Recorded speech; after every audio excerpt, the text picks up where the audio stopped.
আসসালামু আলাইকুম সবাইকে। সকলে কেমন আছেন? আলহামদুলিল্লাহ সবাই ভালো আছেন। সবাইকে নতুন আরেকটা ভিডিওতে স্বাগতম। আজকে সকালবেলা হাঁটতে হাঁটতে আমি আমার বাসার পিছনে যাই, গিয়ে চমৎকার একটি বিষয় দেখতে পাই। সেটা হচ্ছে যে আমার বাসার পিছনে দুইটা পাখির বাসা এবং সবথেকে ছোট্ট পাখি টুনটুনি এবং ওর পাশে আরেকটা আছে বুলবুলি পাখি। তো এই পাখিগুলোর বাসায় কি আছে সেটা আমরা আজকে দেখব। সম্পূর্ণ প্রসেসিংটা কিভাবে ঘটছে এটা আমরা দেখার চেষ্টা করব। ইনশাল্লাহ সবাই আপনারা দেখবেন। তো চলুন তাহলে যাওয়া যাক। আমরা আসলাম, দেখি টুনটুনি পাখিটার ভাষাটা একটু নামাই, বাসায় কি পাখি আছে কিনা দেখি। একটু একটু ইয়ে করতো, আস্তে করে তুলে ধরাতো দেখি। হ্যাঁ, আরেকটু আরেকটু। এই যে টুনটুনি পাখির ভিতরে ডিম আছে, ওয়াও অনেক সুন্দর, 4টা ডিম। এই ডালটা তুমি ধরো, ডালটা তুমি ধরো, ডালটা ধরো। আমি একটু বাসাটা আসতে খুব কেয়ারফুলি ধরতে হবে, না হলে বাসাটা ভেঙে যাবে।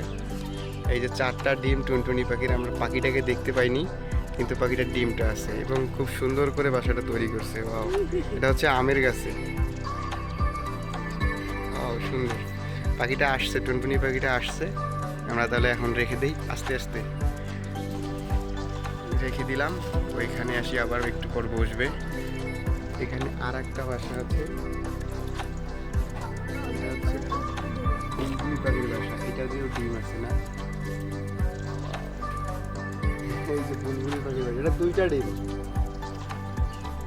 ডিম দুটো অনেক সুন্দর, লাল কালারের ডিম। পাখি কোথায় কোথায় বাসা করে, আর যদি একটা ডিম নেই, এই যে একটা ডিম নিয়ে আসছি আমি। ডিমটা অনেক সুন্দর লাল কালারের, রেখে দেই আবার।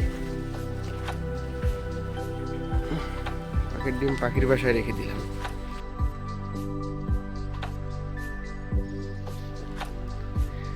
আমরা সেদিন এইটাতে ডিম দেখেছিলাম, টুনটুনি পাখির ডিম। ওই যে বাচ্চা ফুটছে কিনা, ওই মিষ্টিটা ধরো ওইটা। এই যে ঠেলটা ধরো, ঠেলটা ধরো। এটাতে বাচ্চা ফোটেনি এখনো, ডিম।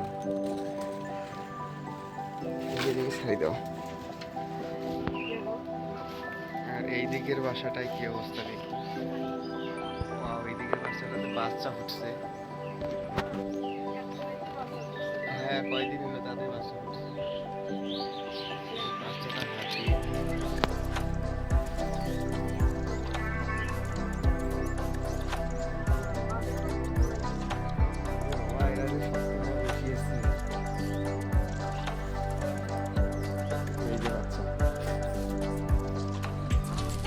মাত্র কয়েকদিন আগে ডিম দেখছি, এখন বাচ্চা ফুটছে 2টা বাচ্চা।